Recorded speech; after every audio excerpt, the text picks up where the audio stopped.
E para rematar, achegamos vos as imaxes que nos deixou unha de tantas manifestacións e reivindicacións que houve por todo o país na Semana do Orgullo LGTBI. En Vigo, o propio día, o 28 de xuño, celebraron unha singular marcha, a Pedalada do Orgullo, chamaronlle.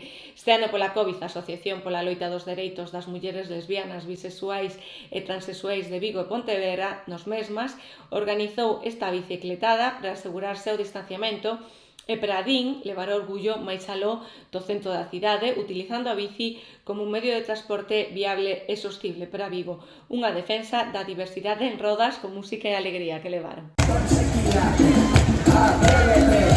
Salte del closet, destópate, quítate el esmalte.